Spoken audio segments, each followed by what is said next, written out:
사고로 순직한 광부들을 기리고 석탄 산업의 역사를 알리는 태백시 산업전사 성역화 사업이 추진됩니다. 도내 스키장들이 잇따라 문을 열고 손님 맞이에 나섭니다. 거리두기 해제로 3년 만에 겨울 특수가 기대됩니다. 화물연대 파업이 9일째 이어지며 시멘트, 레미콘 등 산업 현장의 피해가 점차 늘고 있습니다.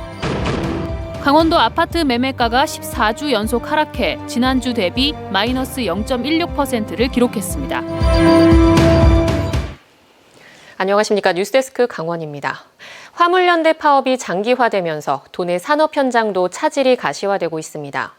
시멘트를 공급받지 못해 레미콘 공장 10곳 가운데 6곳이 가동을 멈췄고 수도권에 이어 강원권 주유소도 기름이 바닥을 보이고 있습니다. 이송미 기자입니다. 춘천의 한 레미콘 공장. 레미콘 운반 차량 17대가 모두 공장 앞에 멈춰섰습니다. 400톤짜리 레미콘 저장고 2곳도 이틀째 가동을 중단한 상태입니다. 레미콘을 만들려면 시멘트가 필요한데 화물연대 파업으로 원자재 공급이 어려워졌기 때문입니다. 업무 개시 명령이 떨어지고 나서는 하루에 들어오는 시멘트 차량은 2대 정도에 불과합니다. 레미콘 생산을 위한 최소 필요량인 하루 6대에는 턱없이 부족한 수준입니다. 1년에도 두어 차례 반복되다 보니까 운송 차질에 따른 그 연계되는 피해는 같이 입고 있는 상황인데 강원도 레미콘 공장 132곳 가운데 62%인 82곳이 공장 운영을 멈췄습니다. 예상되는 피해 금액만 20억 원 정도입니다. 물류 운송이 막힌 곳은 여기뿐만이 아닙니다. 춘천의 한 주유소는 휘발유가 품절됐다는 종이가 붙어 있고 상황을 모르고 들어왔던 운전자들도 그대로 발길을 돌려 나갑니다. 강원도는 수도권보다 판매량이 적어 전체 주유소 628곳 가운데 재고량이 떨어진 곳은 아직 4곳입니다. 하지만 전국 석유 출하가 기존의 절반 가까이 떨어지면서 다음 주 초부터는 재고가 소진된 주유소가 늘어날 전망입니다. 강원도는 이제 그만큼 회전이 안 되니까 그냥 버티고 정유사에서 돌아가면서 손번을 매겨가지고 이렇게 주긴 주더라고요. 강원도는 업무 개시 명령 후 시멘트 차량 기사들의 복귀 여부를 점검하는 한편 긴급 운송이 필요한 곳에 우선적으로 물량을 지원하고 있습니다. 화물연대 파업이 9일째 접어드는 가운데 시멘트에 이어 주유소까지 파업의 여파가 확산되고 있습니다. MBC 뉴스 이송미입니다. 태백 지역에는 탄광 사고로 숨지거나 다친 광부들을 기리기 위해 위령탑과 위패를 모신 시설 등이 있습니다. 태백시가 이런 시설들을 한 곳으로 모으고 석탄 산업의 역사도 확인할 수 있는 산업전사 성역화 사업을 준비 중입니다. 광부의 날도 함께 제정해 국가 주관 행사로 만들 계획인데 예산 확보와 특별법 제정이 사업의 주요 관건입니다. 이준호 기자가 취재했습니다.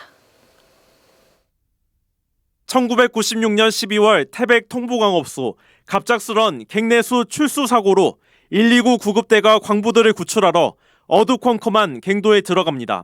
하지만 매몰됐던 15명의 광부 전원은 끝내 숨을 거두었습니다. 지난 1970년 이후 50여 년간 크고 작은 탄광 사고로 숨지거나 다친 광부는 12만 2천여 명. 이들을 위로하고 추모하기 위해 태백시가 산업전사 성역화 사업에 나섭니다. 이번 사업의 핵심은 태백 지역 곳곳에 흩어진 탄광 노동자 15,000여 개의 위패 안치시설과 위령탑 조성입니다. 사업 대상 부지는 7만 4천 제곱미터로 1975년 건립된 기존 위령탑이 있던 황지동 일대에 지어집니다. 석탄 산업의 산 역사를 확인할 수 있는 기념관과 탄광 역사, 문화교육 체험관도 들어서 관광 공원화한다는 계획입니다. 최근 타당성 확정 용역까지 마무리된 상황인데 내년까지 사업 설계를 마치고 이듬해 공사가 시작돼 2025년 말쯤 완공될 전망입니다. 주변 환경이 많이 개선이 될 것으로 보여지고요. 그다음에 추모 공간을 통해서 많은 분들이 쾌적한 환경에서 아마 위령탑을 관람하실 수 있고 이와 함께 광부의 날 지정도 추진합니다. 기존 순직 근로자 위령제를 국가 주관 행사로 격상하기 위한 특별법 제정을 논의하는 다양한 학술 행사도 개최할 계획입니다. 다만 국비 200억 원을 포함해 400억 원이 넘는 사업비가 필요해 태백시의 계획대로 사업이 진행될지는 아직 미지수입니다. 태백시에 참 위령제를 지는데 없는 집 재산이는 듯이 지내고 있다. 우리가 이런 애달픈 이런 마음을 정부에서 좀 헤아려 주시고 과거 우리나라 경제의 밑거름이자 곧 막을 내릴 국내 석탄 산업, 성역화 사업을 계기로 귀한 산업 문화유산으로 자리매김할지 관심이 모아지고 있습니다. MBC 뉴스 이준호입니다. 따뜻한 날씨에 개장을 한 주 미뤘던 강원도 내 스키장들이 기습 한파에 속속 문을 열기 시작했습니다. 가장 먼저 문을 연 평창의 스키장 두 곳엔 개장 첫날부터 이용객들의 발길이 이어졌는데요. 스키장들은 코로나19로 제한이 많았던 지난 2년과 다를 거라고 기대를 걸고 있습니다. 이병성 기자입니다. 눈부시게 펼쳐진 새하얀 설원 위의 슬로프. 영하의 날씨에도 불구하고 이날만을 기다렸다는 듯 사람들이 줄다름질 칩니다. 쉼없이 혹한의 바람을 가르면서 눈을 제치고 절묘한 각도로 꺾어지르며 종횡무진 설상을 누빕니다. 뒤를 돌아보며 아찔하게 스키 실력을 뽐내고 자유자재로 보드를 회전해 묘기를 선보입니다. 눈은 생각보다 이제 오픈 첫날 치고 상당히 좋아가지고 되게 보드 즐기는데 좀 무리 없이 좀 즐기고 있는 것 같습니다. 아무래도 1년 동안 참았다가 타는 거기 때문에 상당히 되게 사람도 많이 오고 되게 활기차고 분위기 좋은 것 같아요. 따뜻한 날씨 때문에 개장을 한 주 미뤘던 강원도 내 스키장들이 앞다투어 문을 열었습니다.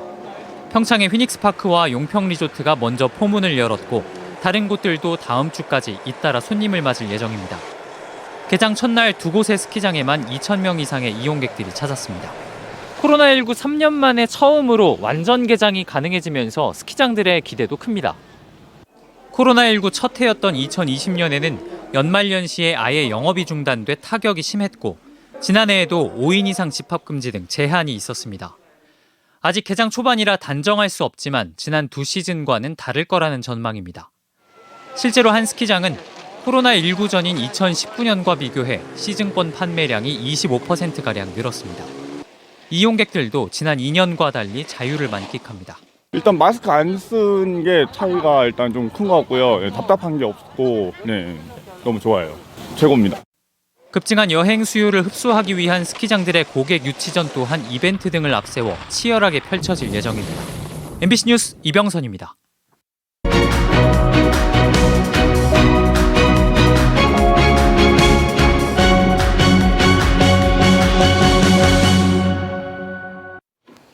내일 새벽부터 낮 사이 강원 지역에 1에서 5cm의 눈이 내려 쌓이는 곳이 있겠습니다.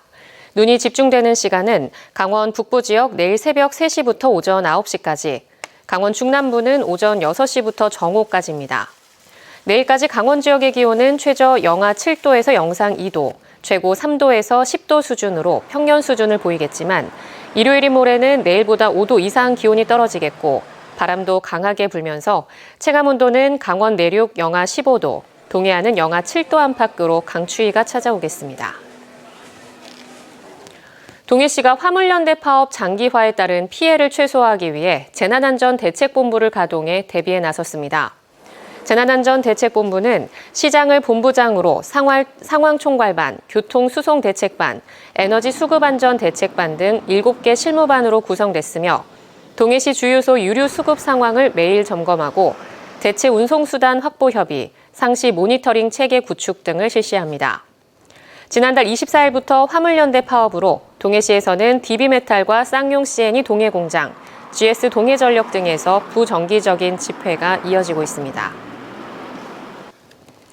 강원도 전 지역의 아파트 매매가가 지난주보다 하락한 가운데 내림폭은 마이너스 0.16%를 기록했습니다.